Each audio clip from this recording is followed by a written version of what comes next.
కుమార పరిశుద్ధాత్మ నామమున ఆమెన్.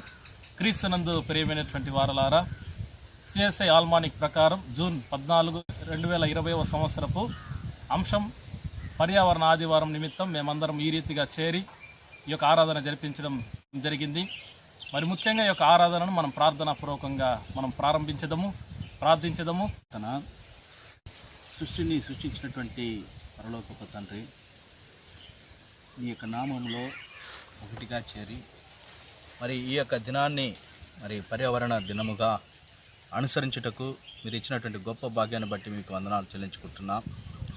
సృష్టి యావత్తును కూడా మీరు నాయనా మా కొరకై సృష్టించారు. అందులో మానవుణ్ణి నీ యొక్క స్వరూపంలో సృష్టించి ఆశీర్వాదకరంగా జీవించుటకు మీరు ఇచ్చినటువంటి గొప్ప భాగ్యాన్ని బట్టి మీకు వందనాలు చెల్లించుకుంటున్నాం.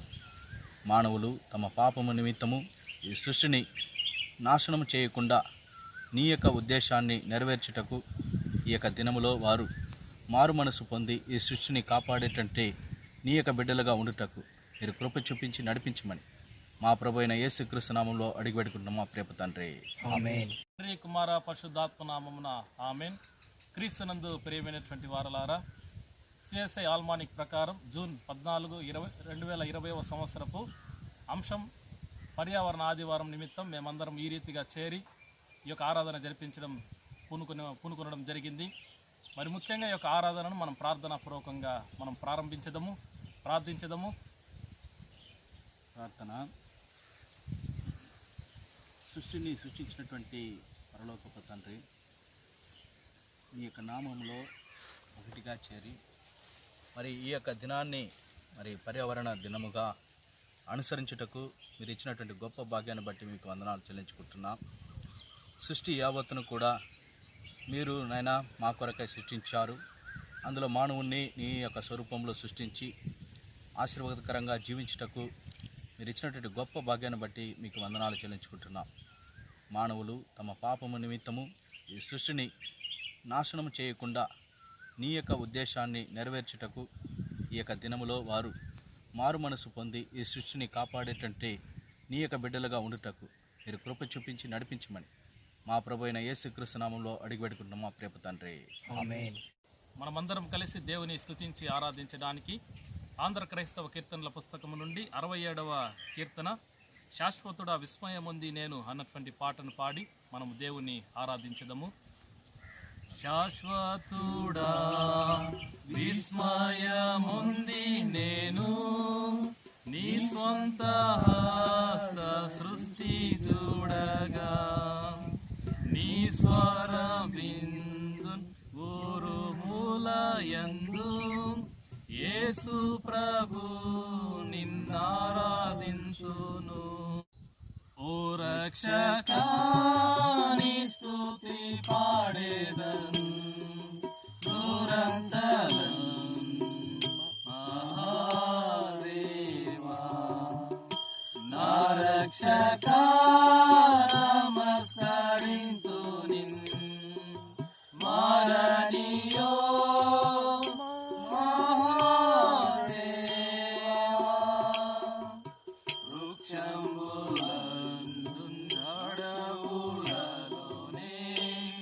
పక్షుల పాటలాలకింతుము.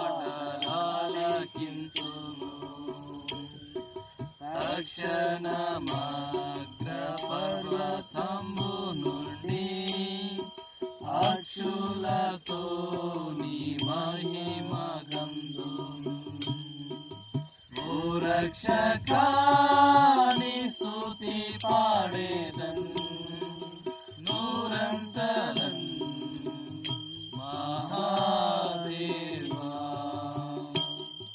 నా రక్షకా నమస్కరింతు నిన్ను మారనియో మహాదేవా. మహాదేవా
నీ స్థలమందు నన్ను చేర్చగా నీ స్థిర సృష్టితో సాష్టాంగపడి నీ స్తుతి చేతును మహాదేవా.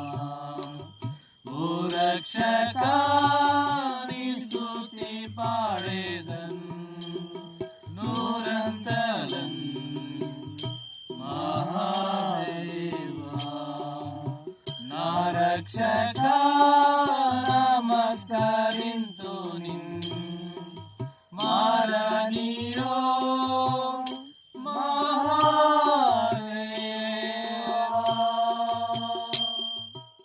సృష్టికర్తను ఆరాధించదము. సర్వ సృష్టికి కారణభూతుడైన దేవుని ఆత్మతోనూ సత్యముతోనూ ఆరాధించదము. సృష్టికర్త అయిన దేవుని నుండి సృష్టిని విమోచించే క్రీస్తు యొక్క కృప సమాధానములు మనకు కలుగునుగాక. ఇది యెహోవా ఏర్పాటు చేసిన దినము, దీని యందు మనము ఉత్సహించి సంతోషించదము. కొండల తట్టు నా కన్నులెత్తుచున్నాను, నాకు సహాయం ఎక్కడ నుండి వచ్చును? యెహోవా వలనే నాకు సహాయం కలుగును. ఆయన భూమి ఆకాశములను సృజించినవాడు. ఆకాశములకు సృష్టికర్త యెహోవాయే దేవుడు. ఆయన భూమిని కలుగజేసి దాన్ని సిద్ధపరిచి స్థిరపరచెను. నిరాకారంగా ఉండునట్లు దాన్ని సృజింపలేదు, నివాస స్థలముగా ఉండునట్లు దాన్ని సృజించెను. పాపపు ఒప్పుకోలు పిలుపు. క్రీస్తునందు ప్రియులారా, ఆయన వాక్కు చేత సమస్తమును సృజింపబడెను. ఆయన శరీర రక్తము ద్వారా సమస్తమును విమోచింపబడెను. దేవుని మిక్కిలి పరిశుద్ధ వాక్యమును వినుటకు మనము కూడి వచ్చి ఉన్నాము. కాబట్టి మౌనముగా మనల్ని మనం పరీక్షించుకొని పశ్చాత్తాపముతోనూ విశ్వాసముతోనూ ఆయనను సమీపించినట్లు దేవుని కృపను వెతుకుదుము. ఆమేన్. మన యొక్క పాపములను, సృష్టి పట్ల చేసినటువంటి పాపములను వినయముతో ఒప్పుకుందాం. దేవా, మీరు సృష్టించినటువంటి సృష్టిలో మీ ప్రతిబింబమును గుర్తించుటలో మేము విఫలమై ఉన్నామనియు,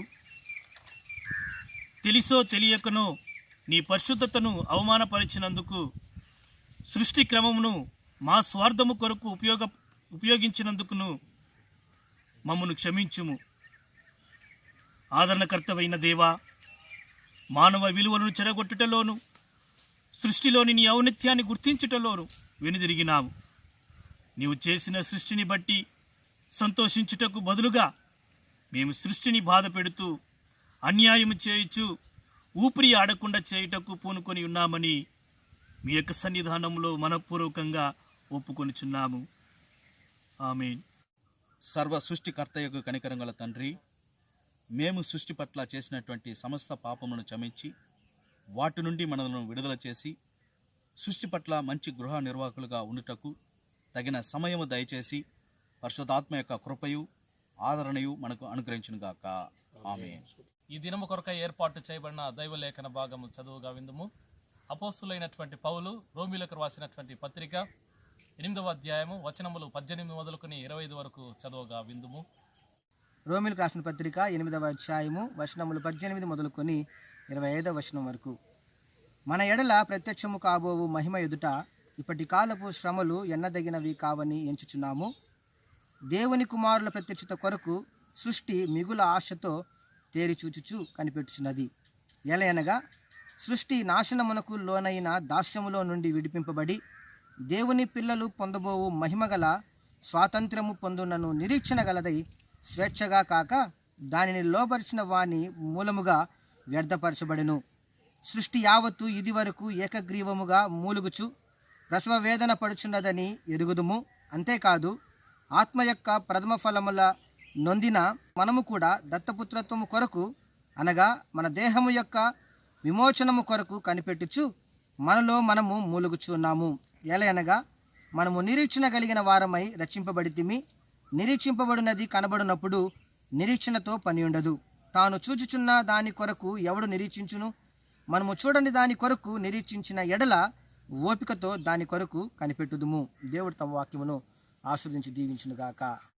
క్రీస్తునందు ప్రియమైనటువంటి వారలారా, మీ అందరికీ ప్రభువైన యేసు క్రీస్తునామమున ప్రత్యేకమైన వందనాలు తెలియజేస్తున్నాను. ఈ యొక్క దినమున మీ మధ్య ఈ సందేశం అందించడం చాలా సంతోషంగా భావిస్తున్నాను. సిఎస్ఐ ఆల్మానిక్ ప్రకారం మనకు ఇవ్వబడినటువంటి అంశం సృష్టి విడుదల కొరకు మూలుగుట అన్నటువంటి అంశం మీద ధ్యానించడానికి సేవకులుగా మీ ముందు రావడం సంతోషంగా భావిస్తున్నాను. మరి ముఖ్యంగా సృష్టి, విడుదల, విమోచన అన్నటువంటి 3 విషయాలు గమనించినట్లయితే దేవుడు ఈ యొక్క సృష్టికి ఆదియు అంతమునై ఉంటున్నాడు. మొట్టమొదటగా మనం గమనించినట్లయితే దేవుడు ఆది యందు భూమిని ఆకాశంలోను సృజించాడు.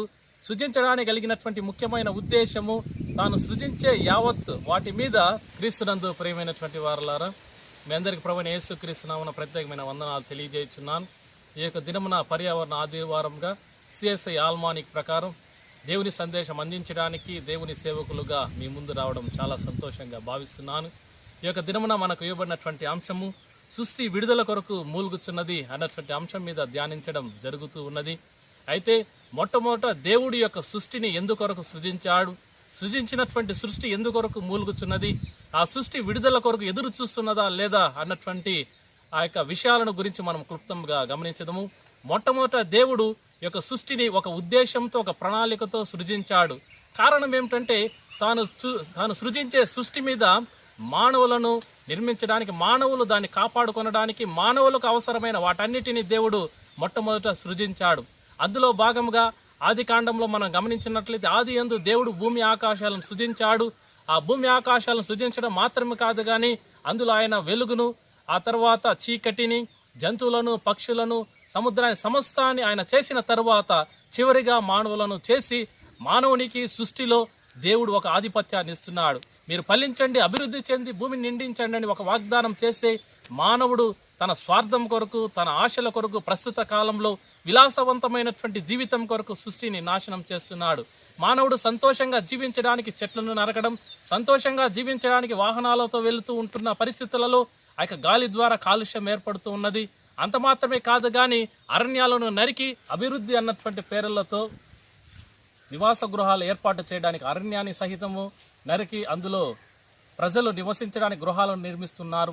ఇటువంటి పరిస్థితులలో అరణ్యంలో నివసిస్తున్నటువంటి క్రూర మృగాలు కానీ, విష సర్పాలు కానీ అది ప్రజల మధ్యలో సంచరిస్తూ ఉన్నది. కారణం ఏమిటంటే వాటికి సహితము స్థలము లేనటువంటి పరిస్థితులలో మానవుడు అభివృద్ధి అన్నటువంటి పేరుతో ఈ సృష్టిని పాడు చేస్తున్నాడు.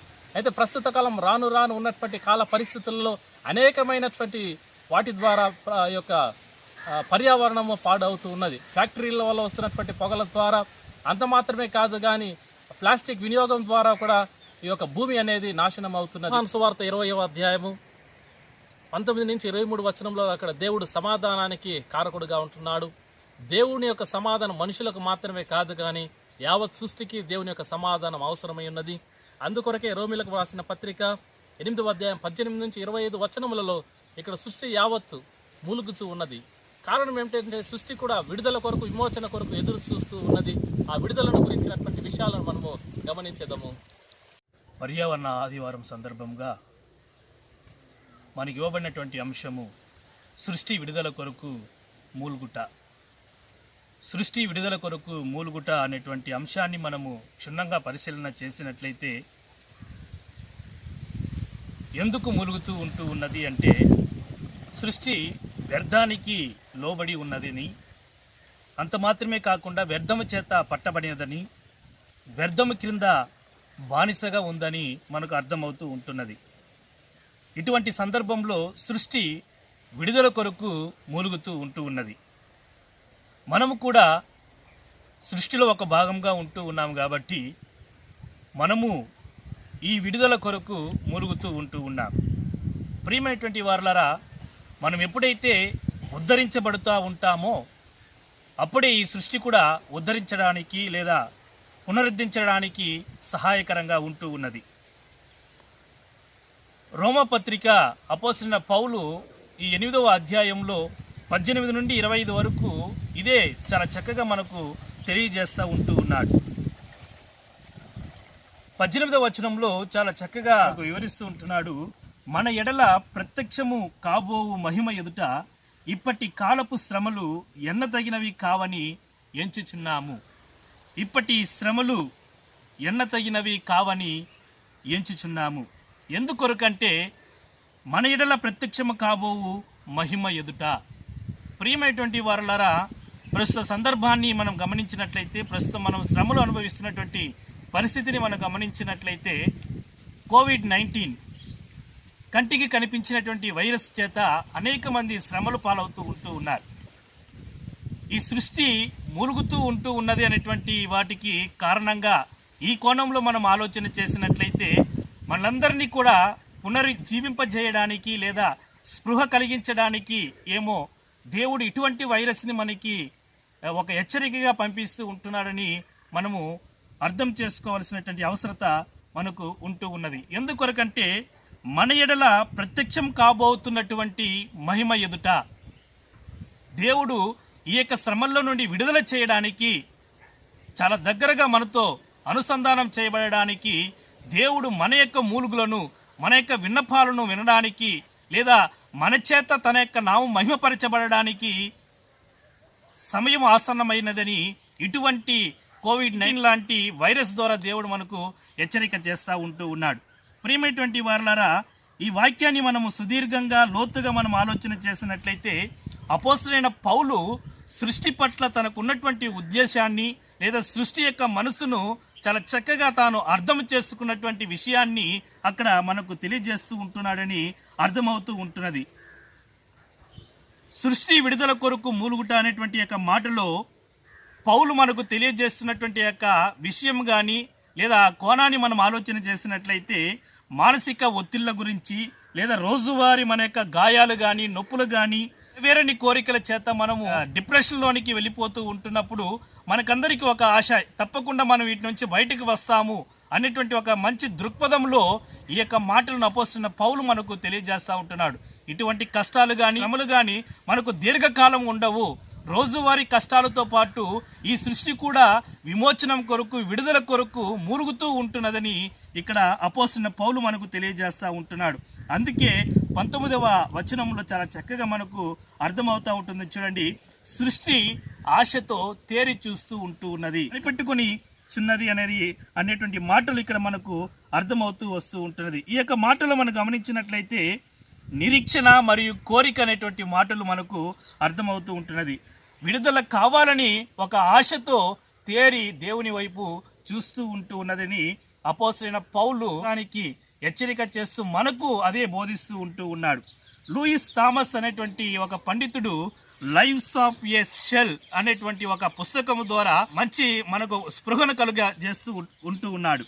ఏంటి అంటే వలస కీటకాలు అనగా చీమలు, తేనెటీగలు, చెదపురుగులు వాటి యొక్క గుణాలను మనం గమనించినట్లయితే కలెక్టివ్ మైండ్ రోజువారీ కష్టార్జితము, రోజు కష్టపడి తన యొక్క జీవితాన్ని కొనసాగించాలని, జీవించాలని తాను కష్టపడుతున్నటువంటి యొక్క పనులు, తన వల్ల ఎంత ఆహారాన్ని సమకూర్చగలుగుతూ ఉంటుందో అంత మాత్రమే ఆ యొక్క పురుగులు తమ యొక్క ఆహారాన్ని తీసుకువచ్చి తన యొక్క జీవితాన్ని కొనసాగిస్తూ వస్తూ ఉంటున్నారు. కానీ ప్రియమైనటువంటి వాళ్ళరా, వీటి యొక్క జీవితాల్లో మనము తెలుసుకోవాల్సినటువంటి విషయం ఏంటి అంటే విలాసవంతమైనటువంటి జీవితంలో అత్యాశతో, స్వార్థపూరితమైనటువంటి గుణాలతో మనము ఈ సృష్టిలో ఉన్నటువంటి వాటి అన్నిటినీ కూడా మనము అధికంగా అనుభవించాలనేటువంటి స్వార్థపూరితమైనటువంటి ఆలోచనతో మన యొక్క జీవితాన్ని కొనసాగిస్తూ ఉంటూ ఉన్నాం. అట్టి రీతిగా సృష్టి పట్ల అనేక వ్యర్థ పదార్థాలతో ఈ యొక్క సృష్టిలో మనము కలుగజేసి సృష్టికి విరుద్ధంగా మనం పాపము చేసి సృష్టి విడుదల కొరకు లేదా ఆ వ్యర్థముతో కూరుకుపోయి విమోచన కొరకు మూలుగుతూ ఉంటూ ఉన్నది. అందుకొరకే సృష్టి యొక్క వేదన చూడండి. ఓజోను పొరలో రంధ్రము, సముద్రపు నీటి మట్టము పెరగడము, భూమి వేడెక్కడము, భూకంపాలు, భూచరాలు అదృశ్యము కావడము, ఇంకా అనేక విధమైనటువంటి వ్యతిరేకతను చూపిస్తూ ఉంటూ ఉన్నది. ప్రియమైనటువంటి వారలారా, గడిచిన కాలంలో మనం చూసినట్లయితే ఈ కోవిడ్-19 కానీ ఇంకా గ్యాస్ రసాయన గ్యాస్ వెలువడడం కానీ ఇంకా మనం గమనించినట్లయితే బయట రాష్ట్రాలలో భూకంపాలు, వరదలు రావడం కానీ ఇవన్నీ మనం గమనించినట్లయితే సృష్టి పట్ల మనం ఏదో ఒక విధంగా వ్యతిరేకతను చూపించామని, పాపము చేశామని మనకు అర్థమవుతూ ఉంటూ ఉన్నది. ప్రియమైనటువంటి వాళ్ళారా, అందులో కొరకి 20వ వచనంలో కూడా మనం గమనించినట్లయితే నాశనమునకు లోనై దాస్యములో ఈ సృష్టి పట్ల మనం చేసినటువంటి యొక్క నాశనకరమైనటువంటి లేదా వ్యర్థపూరితమైనటువంటి కార్యాలు చేయడం ద్వారా ఈ యొక్క సృష్టి దాస్యంలోనికి వెళ్ళడం అనేది అపోస్తలుడైన పౌలు మనకు తెలియజేస్తూ ఉంటున్నాడు. ఈ 21వ వచనంలో మనం గమనించినట్లయితే స్వేచ్ఛగా గాక దానిని లోపరిచిన వాని మూలముగా వ్యర్థపరచబడెను. స్వేచ్ఛగా గాక దానిని లోపరిచిన వాని మూలముగా వ్యర్థపరచబడెను. ప్రియమైనటువంటి వారులారా, లోపరిచిన వాణ్ణి అనేటువంటి మాటను మనం గమనించినట్లయితే ఆదికాండం 1వ అధ్యాయం 28వ వచనంలో మనం గమనించినట్లయితే ఈ భూమిని దేవుడు మన రోజుల్లో అంతటిని సృష్టించిన తర్వాత నరుల చేతికి ఆ యొక్క సృష్టిని చేతికి ఇచ్చినప్పుడు వీటిని నిండించి అభివృద్ధి చెందించి వీటిని లోపరుచుకొనడి అనేటువంటి మాటల్లో లోపరుచుకోవాలి అంటే అభివృద్ధి చేయాలి. వాటిని అభివృద్ధి కొరకు మనం పాటుపడాలి. అప్పుడే అది మనకు లోబడి మనకు కావాల్సినటువంటి జీవితాన్ని ఇవ్వడానికి సహాయకరంగా ఉంటాయి. కానీ మానవులు స్వార్థపూరితమైనటువంటి ఆలోచన చేత ఈ సృష్టిలో లోపరుచుకునేటువంటి వాడు ఈ సృష్టి అంతటిని వ్యర్థపరిచాడు. ఒక పండితుడు అంటాడు, దేవుడు సృష్టించినటువంటి ఆ యొక్క సృష్టి కాలాలలో ఎక్కడ కూడా ఒక డస్ట్బిన్ కూడా లేదు. అంటే దేవుడు ఎక్కడ కూడా వ్యర్థాన్ని సృష్టించలేదు. కానీ మానవులు సృష్టించినటువంటి వాటిలో 99% వ్యర్థాలే ఎక్కువగా ఉంటాయి. కాబట్టి ప్రియమైనటువంటి వారలారా, మన యొక్క స్వార్థపూరితమైనటువంటి జీవితాలలో మన వ్యర్థాలనే ఎక్కువగా యొక్క సృష్టికి విరుద్ధంగా మనము చేస్తూ ఉంటున్నాము. కానీ వాటి మీద మన యొక్క మనసును ఉంచి మన యొక్క ఆలోచన విరివిగా ఈ సృష్టి పట్ల మనము ఉపయోగించినట్లయితే సృష్టి యొక్క విడుదల కార్యంలో మనము కూడా పాలిభాగస్తులుగా అవుతామని ఎంత మాత్రము సందేహం లేదు. ప్రియమైనటువంటి వారలారా, ఏదేను వనంని ఒకసారి మనం గమనించినట్లయితే దేవుడు ఆదాము అవ్వ పాపం చేసిన తర్వాత పామును శపిస్తాడు, ఆదాము అవ్వలను కూడా శపిస్తాడు. ఎందుకొరకు అంటే దేవుని ఒక రైతు అనేటువంటి ఆ యొక్క కోణంలో మనం గమనించినట్లయితే ఒక రైతు ఒక మంచి పంట పొలాలను అనుభవించాలని తాను కోరుకుంటూ ఉంటాడు. మంచి పొలాలను సంపాదించుకోవాలి అంటే ఆ యొక్క వేసినటువంటి ఆ యొక్క విత్తనాలలో ఆ యొక్క మట్టి నేలలో చాలా చక్కగా వాటిని ఆ విత్తనాలు మొలకెత్తే విధంగా తయారు చేయాలి. అటు రీతిగా తయారు చేయడానికి లేదా మంచి పొలాన్ని ఫలించడానికి ఏం చేస్తాడంటే రైతు ఆ యొక్క మట్టిని ఆ యొక్క పొలాన్ని మంచిగా దున్ని అందులో ఉన్నటువంటి రాళ్ళను రప్పలను ఏరి ముళ్ళు పొదలను కొట్టి ఇంకా కలుపు మొక్కలను తీసి ఆ యొక్క మొక్క స్వేచ్ఛగా ఎదగడానికి కావలసిన ప్రతి కార్యాలు కూడా రైతు చాలా చక్కగా చేస్తాడు. చివరికి వీటి యొక్క ఫలితము ఆ యొక్క పంట పొలాలను అనుభవిస్తూ ఉంటున్నప్పుడు నెమ్మదిగా సమాధానంగా ఆ యొక్క ఫలాలను అనుభవిస్తూ ఉంటాడు.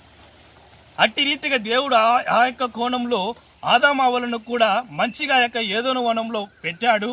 కానీ వారి యొక్క ఇష్టానుసారమైనటువంటి జీవితం ఆజ్ఞ అతిక్రమించడం ద్వారా దేవుడు కోరుకున్నటువంటి యొక్క ఫలము రావడం లేదని దేవుడు ఆ యొక్క ఏదోను వనంలో నుండి బయటికి తరమడం అనేది మనం చూస్తూ ఉంటూ ఉన్నాం.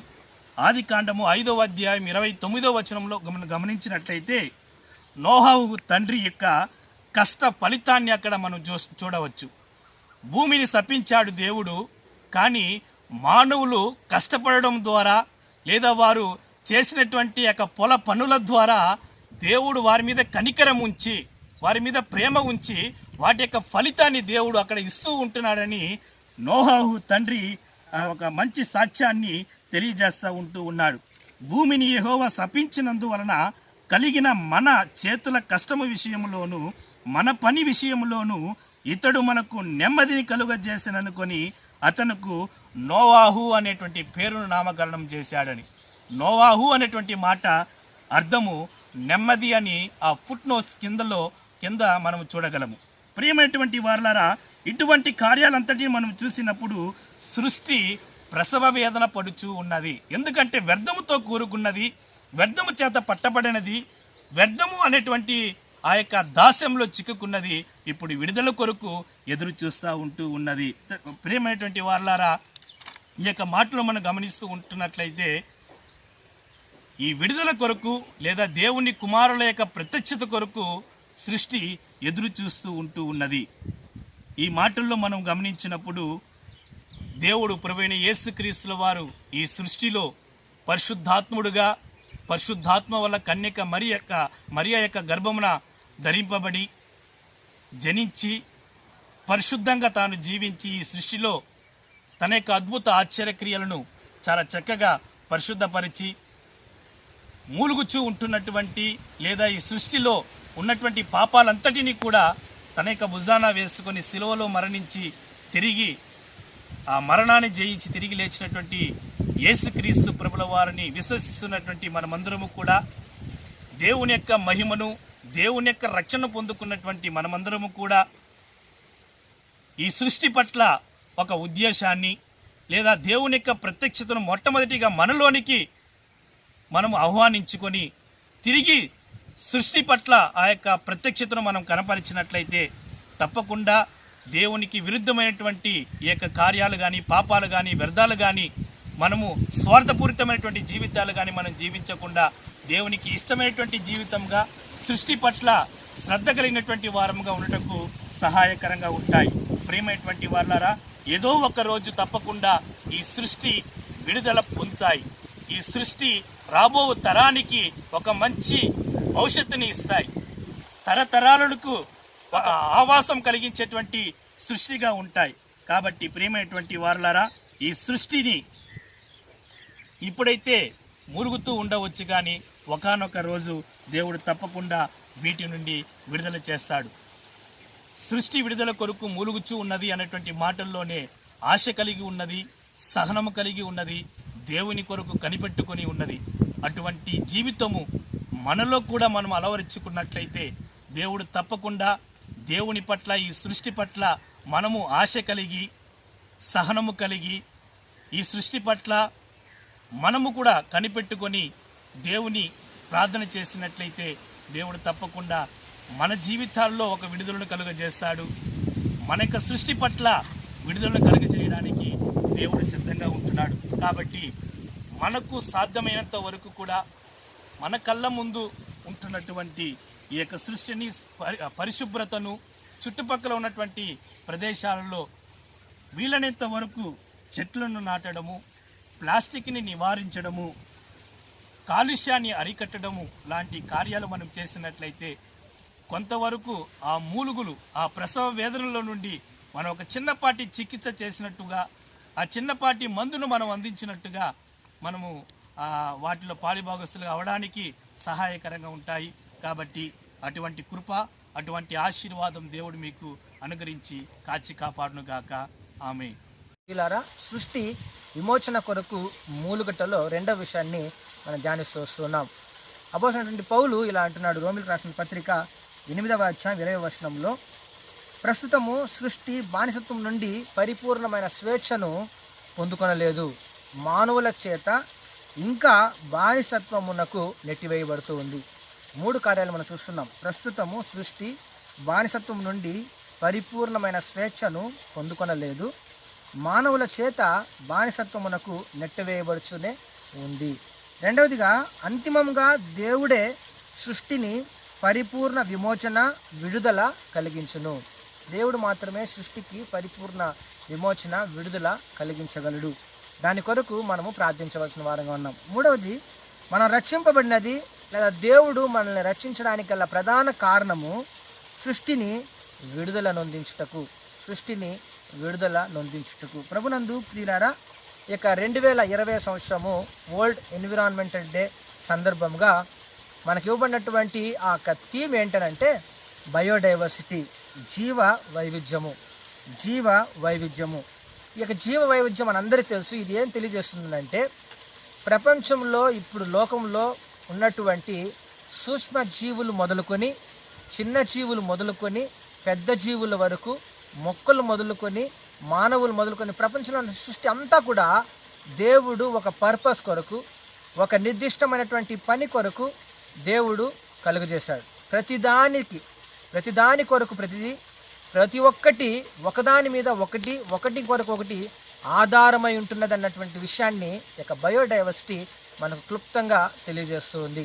పీలారా, doctor Matthew Koshy, honourable director CSIC నాడ్ ఎకాలజికల్ కన్సర్న్స్, 8వ తారీఖున ఒక వీడియో విడుదల చేయడం జరిగింది. అందులో భాగంగా ఆయన చెప్తున్నటువంటి మాటలు, ఈ యొక్క బయోడైవర్సిటీని గురించి చెప్తున్నటువంటి మాటలు, చాలా ఆసక్తికరమైనటువంటి విషయాలు నేను అందులో చూడడం జరిగింది. ప్రభునందు ప్రియులారా, వరల్డ్ ఎన్విరాన్మెంటల్ డేని పురస్కరించుకొని వాళ్ళు చెప్పినటువంటి అంశాన్ని మనం చూస్తే, మ్యాంగ్రూవ్స్ అనేటటువంటి ఒక మొక్క, మడ అడవులు అంటారు దీన్ని.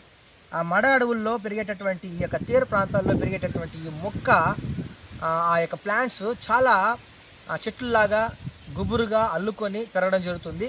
కోస్టల్ ఏరియాస్లో, ప్రత్యేకంగా నదీ తీరాల్లో, సముద్రపు తీరాల్లో, ఒడ్డుల్లో ఈ యొక్క మొక్కలు పెరుగుతూ ఉంటాయి, ఈ చెట్లు పెరుగుతూ ఉంటాయి. దీన్ని చాలా వరకు నాశనం చేసి అక్కడ బిల్డింగ్లు, అక్కడ ఇన్ఫ్రాస్ట్రక్చర్ని పెంచుకుంటున్నటువంటి సందర్భాన్ని కూడా గత కొన్ని సంవత్సరాలుగా మనం చూస్తూ వస్తున్నాం. అయితే 2004లో జరిగినటువంటి సునామీ మనం ఒకసారి పరిశీలన చేస్తే ఇంచుమించు 40 ప్రాంతాలు అది సమూల నాశనం చేసినట్టుగా మనం చూస్తున్నాం. ఇక్కడ గమనించవలసిన విషయం ఏంటంటే, కేరళలో ఉన్నటువంటి ఒక ప్రాంతము, తమిళనాడులో ఉన్నటువంటి ఒక ప్రాంతము ఏమాత్రము దానివల్ల ఎఫెక్ట్ కాకుండా నిలిచాయి. దానికి కారణం ఏంటనంటే ఈ యొక్క మ్యాంగ్రూవ్స్, ఈ యొక్క మడ మొక్కలు లేదా చెట్లు అని చెప్పొచ్చు. ఇవి ఆ యొక్క సముద్రానికి, ల్యాండ్కి మధ్యలో ఒక సీ వాల్ లాగా ఉపయోగపడేటటువంటి ఒక మొక్కలుగా దేవుడు కలుగు చేస్తాడు. దాన్ని మనము సత్యం, అది అందులో దాగున్నటువంటి మర్మం అని కూడా మనం చెప్పొచ్చు. ఈ 2 ప్రాంతాలు మాత్రం, తమిళనాడులో మనం చూస్తే పిచ్చావరం అనేటటువంటి ప్రాంతము, కేరళలో మరొక ప్రాంతం, ఈ 2 ప్రాంతాల్లో ఆ మొక్కలు అలాగే సంరక్షిస్తూ వచ్చారు. అది ఈ సునామీ బాధ నుంచి, ఆ యొక్క ప్రళయం నుంచి అక్కడ ఉన్నటువంటి ప్రాంతాలను రక్షించినట్లుగా మనం చూస్తున్నాం. ప్రభునందు ప్రియుల, ప్రతిదీ కూడా ఒకదానికొకటి సంబంధం కలిగి ఉన్నాయి. దేవుని సృష్టిలో ఏది కూడా యూస్లెస్గా, ఏది కూడా వేస్ట్గా లేదు. కానీ ప్రతిదీ కూడా దేవుడు ఒక నిర్దిష్టమైనటువంటి ప్రణాళికలో నిర్మించాడు అన్నటువంటి విషయాన్ని మనం గమనించాలి. అలాగే స్పారోస్, చైనాలో మనం చూస్తే ఈ యొక్క చిలుకలు, గ్రీన్ కలర్లో ఉన్నటువంటి ఈ చిలుకలు, రామ్ చిలుకలు మనం చూస్తున్నాం. ఇవి ప్రతి సంవత్సరము ఆ యొక్క పంటలు పండించేటటువంటి రైతు పంటల్లోకి వచ్చి ఆ యొక్క ఎర్త్ వామ్స్ని తింటూ ఉంటాయి. అలాగే అక్కడ ఉన్నటువంటి కొన్ని పెస్టిసైడ్స్ని తింటూ ఉంటాయి. అయితే చైనాలో ఉన్నటువంటి ఫార్మర్స్ ఏమనుకున్నారంటే, దీన్ని ఎలాగైనా మనము నాశనం చేయాలని చెప్పి ఆ యొక్క చిలుకలన్నింటినీ నాశనం చేశారు. తీరా చూస్తే ఆ ఎర్త్ వామ్స్ వల్ల వారి పంటలే నాశనం అయిపోయాయి. వారి పంటలు చాలా వరకు నష్టాలు పాలయ్యారు. కారణం ఏంటంటే, ఆ పంటల్ని కాపాడేటటువంటి ఆ యొక్క స్పారోస్ వారికి ఒక కాపాడే సహాయకులాగా దేవుడు వాటిని ఉంచాడు. వాటికి ఆహారము ఆ యొక్క ఎర్త్ వామ్స్. అయితే ఆ ఎర్త్ వామ్స్ పంటలు నాశనం చేస్తున్నాయి. దీన్ని ఎర్త్ వామ్స్ తినడానికి ఆ యొక్క స్పారోస్ వస్తున్నాయి, వారి పంటల్ని కొంచెం వరకన్నా కాపాడుతూ వచ్చాయి.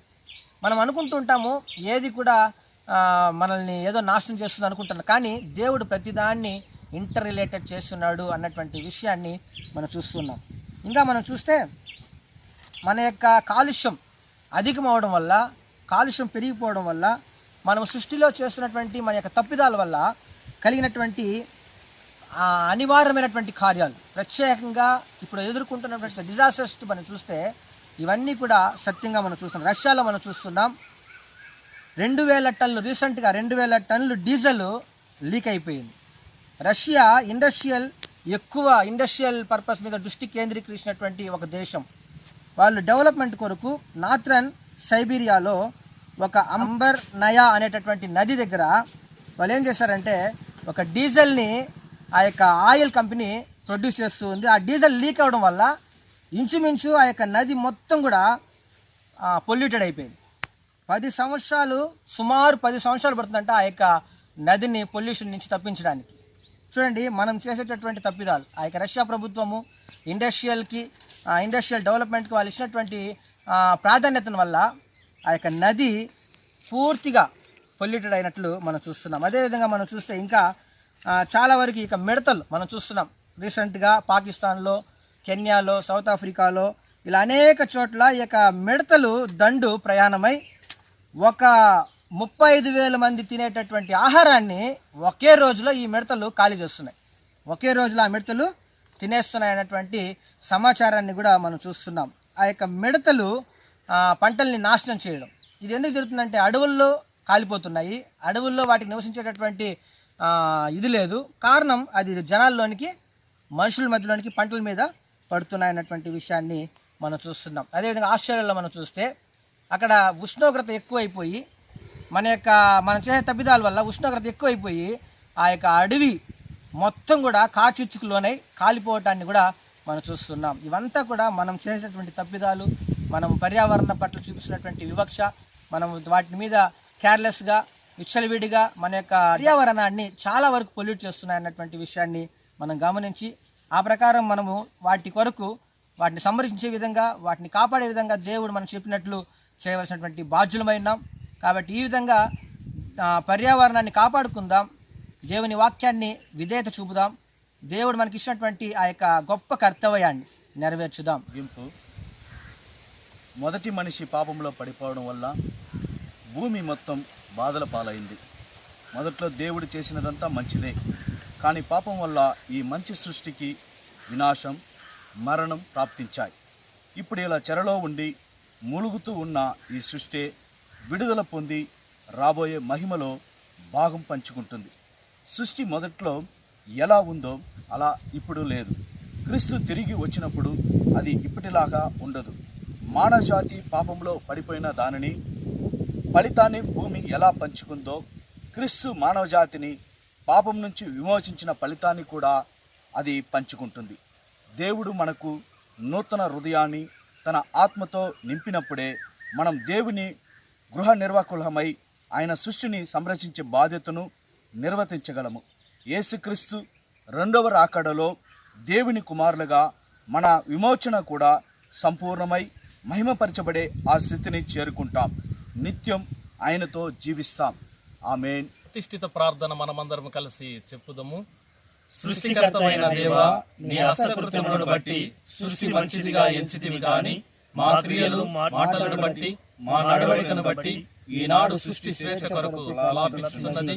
కనుక మేము యథాస్థితికి వచ్చినట్లుగా సృష్టితో సంబంధ బాంధవ్యం కలిగి జీవించడానికి నీ దర్శనం మాకు అనుగ్రహించుమని యేసు పేరిట ప్రార్థించుచున్నాము. ఆమేన్. చివరి ప్రార్థన ఆశీర్వాదంతో ఈ యొక్క ఆరాధన మనం ముగించుకుందాము, ప్రార్థించదము. సర్వ సృష్టికర్త అయిన మా ప్రియ పరలోకపు తండ్రి, ఈ యొక్క దినమున తండ్రి పర్యావరణ ఆదివారముగా మేమందరం ఈ రీతిగా పాటించడానికి, నీ సందేశం వినడానికి మీరు మాకు ఇచ్చిన గొప్ప భాగ్యం బట్టి వందనాలు తెలియజేస్తున్నాం. ఈ సృష్టిని మీరు ఎంతో ప్రేమించి మా కొరకు మీరు ఇచ్చారు, అందుని బట్టి వందనాలు తెలియజేస్తున్నాం. మీరు ఇచ్చినటువంటి యొక్క సృష్టిని మేము దుర్వినియోగపరిచి ఈ సృష్టిలో ఉన్నటువంటి వాటన్నిటిని ఉపయోగించి నాశనము చేయడానికి ప్రయత్నం చేస్తుంటుండగా ఇక మీదట ఆ విధములైన కార్యములు మేము చేయకుండా ఈ సృష్టిని కాపాడుకొని రాబోయే తరాల వారికి మేము అందించడానికి మీరే మాకు సహాయం దయచేయండి. రోమిలో రాసిన పత్రికలో సృష్టి యావత్తు మూలుగుచున్నదని మొరపెడుతున్నటువంటి విధముగా ఆ మూలుగులను మీరు వినే దేవునిగా ఉండి ఈ సృష్టి ఎందుకొరకు ఈ విధమైన మూలుగులు పడుచున్నదో వాటన్నిటి నుండి ఈ సృష్టిలో ఉంటున్నటువంటి జీవరాశులను, పక్షులను, జంతువులను, యావత్ మానవాళిని మీరు విడిపించి నూతనమైన ఆకాశాన్ని, నూతనమైనటువంటి సృష్టిని మీరు సృజించి ఇడున్నటువంటి వింటున్నటువంటి ప్రతి ఒక్కరి యొక్క జీవితంలో ఈ ప్రార్థనలో పాల్గొన్న ప్రతి ఒక్కరిని మీరు మాట్లాడి మీరే నడిపించాలని యేసునామమున ప్రార్థిస్తున్నాం తండ్రి. ఆమేన్. నా ప్రాణమా యెహోవాను సన్నిధించుము, నా అంతరంగ సమస్తమైన పరిశుద్ధ నామమును సన్నిధించుము. నా ప్రాణమా యెహోవాను సన్నిధించుము, ఆయన చేసిన ఉపకారములో దేనిని మరువము. ఆమేన్. ఆశీర్వాదము. శూన్యములో నుండి భూమి ఆకాశములను సృష్టించినటువంటి దేవుని యొక్క ప్రేమయు, సృష్టిని విమర్శించిన క్రీస్తు యొక్క కృపయు, సృష్టిని నడిపిస్తూ సంరక్షిస్తున్న పరిశుద్ధాత్మ యొక్క ఆదరణ, అన్యోన్య సహవాసము ఈ సృష్టి అంతటికి తోడై ఉండునుగాక. ఆమేన్.